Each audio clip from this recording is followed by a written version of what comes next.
The crisp envelope felt heavier than usual, almost like a stone in the unnamed protagonist's hand. Inside, the credit card statement lay folded, a seemingly innocent piece of paper that held immense power. With a sigh, the unnamed protagonist pulled it out, the familiar logo of the credit card company staring back. It was always the same. A quick glance at the summary box. And then the numbers hit, a punch to the gut. The balance due, a figure so high it seemed to mock any attempt at reduction, glared from the page. Then came the minimum payment, a sum that felt impossible, a cruel joke played by the cold, calculating entity personified by the statement itself. The unnamed protagonist's eyes scanned further down, dread mounting with each line.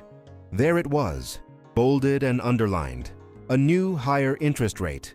It felt like a trap tightening, a heavy chain pulling even harder. The credit card company, through its impersonal print, demanded an impossible sum, subtly highlighting the financial struggles with every calculated digit. For months, it had been a cycle of paying the minimum, watching the balance barely budge, and feeling the invisible threads of debt wrap tighter and tighter. Each statement was a fresh reminder of a life that felt increasingly out of control, a constant whisper of inadequacy. There was a moment, brief but profound, where the unnamed protagonist just sat there, the statement still in hand. The weight of the numbers pressed down, a familiar burden. But this time, something shifted. Instead of the usual wave of despair, a quiet resolve began to flicker. It wasn't an explosive outburst, no desperate cry for help.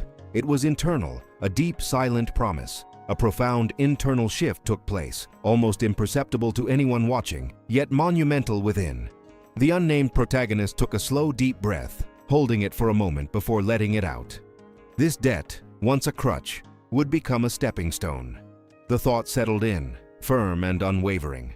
The unnamed protagonist looked at the statement again, not with fear, but with a new kind of defiance. The numbers were still there, the minimum payment still daunting, the interest rate still high, but they no longer held the same power. They were just figures on a page, not an unchangeable fate, a small, almost imperceptible nod of the head.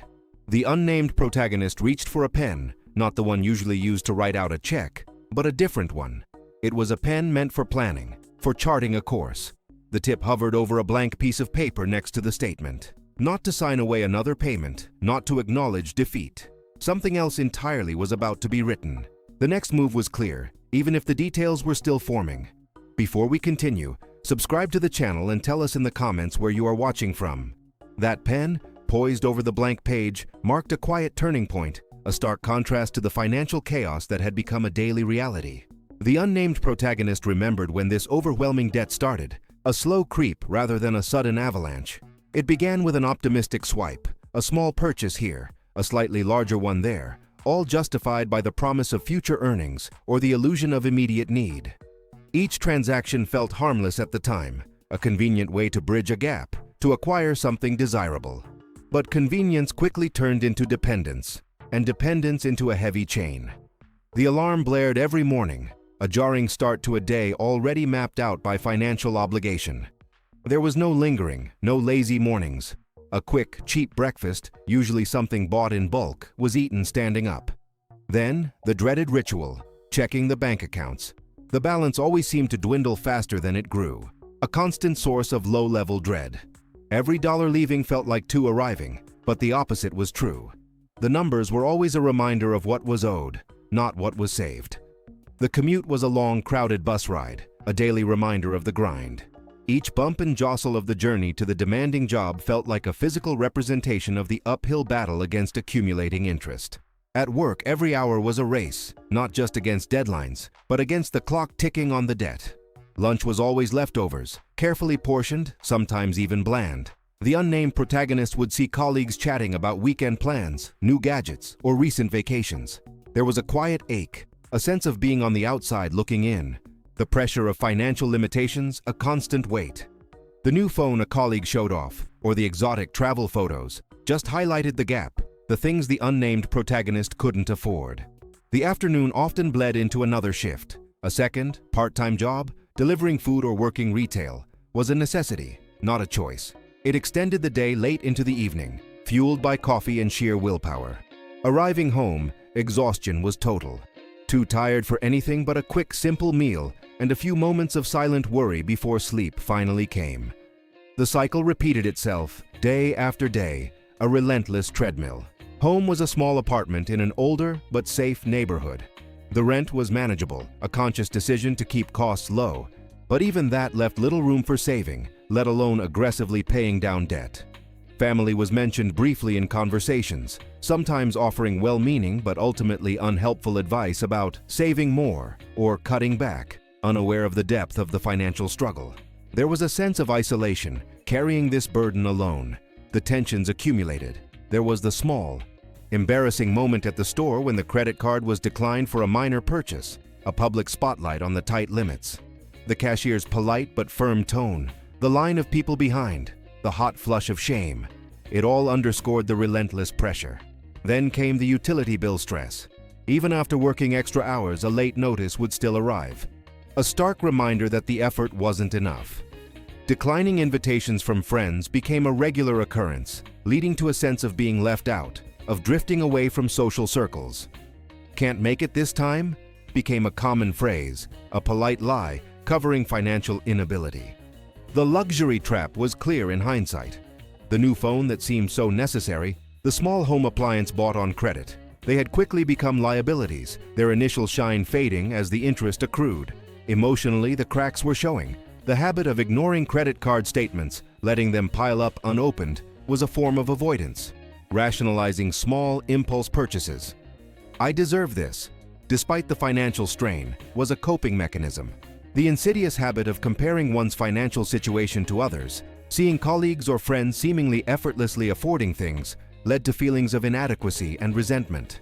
There was a growing feeling that money was controlling life, rather than the other way around, leading to constant anxiety and many sleepless nights. The pen waited. Something had to change. The pen waited, a silent sentinel on the desk. That night, after another exhausting shift, the unnamed protagonist sat down, not to ignore the statement, but to confront it. A flicker of anger, quickly replaced by a cold determination, spurred a deep dive into the world of financial literacy. Hours were spent devouring articles, watching videos, and listening to podcasts. Terms like debt snowball and debt avalanche began to make sense. The true insidious cost of interest, once a vague concept, became a tangible enemy. It wasn't just about paying bills. It was about understanding the game and learning to play it better. The first step was creating a budget, a detailed, realistic blueprint of every dollar earned and spent. This was a difficult, eye-opening process, revealing hidden leaks in the finances, small, forgotten subscriptions, impulse purchases that added up, seemingly insignificant daily coffees. Every single expense was scrutinized, every income stream accounted for. It was brutal honesty, but it was necessary. The unnamed protagonist realized how much money had simply vanished, unaccounted for, swallowed by small, thoughtless decisions. Sacrifice and discipline became the new watchwords. The small apartment, once merely a place to sleep, became a headquarters for financial warfare. Non-essentials were ruthlessly cut. Entertainment was replaced by free activities. Meals became even simpler, cooked in bulk to save time and money. Every extra hour worked at the demanding job or the second part-time job was no longer just about survival. It had a specific, debt-reducing goal. The unnamed protagonist learned to say no to invitations from friends without guilt, explaining that financial recovery was the priority. Some understood, some didn't, but the resolve held firm. Then came the calls. With a nervous but determined breath, the unnamed protagonist started negotiating with credit card companies. It wasn't easy. Some calls were frustrating, met with corporate indifference, but others yielded small victories. A slightly lower interest rate here, a temporary payment plan there. Each small concession fueled the resolve, proving that the credit card company wasn't an invincible antagonist, but a system that could be navigated, even influenced. These small wins, hard-won, built confidence. The exhilaration of making the first major payment, significantly larger than the minimum, was immense. Seeing the principal balance actually decrease, even by a small amount, was a powerful motivator. It wasn't just chipping away at interest anymore, it was eating into the core of the debt. Momentum began to build. As smaller debts were paid off, the snowball effect took hold. The money freed up from one paid-off card immediately went to the next, accelerating the progress. Each victory felt like a stepping stone, just as the unnamed protagonist had promised. An unexpected windfall arrived, a small bonus from the demanding job, a recognition of extra effort. It wasn't huge, but it was immediately and completely applied to the debt, not splurged on a temporary luxury.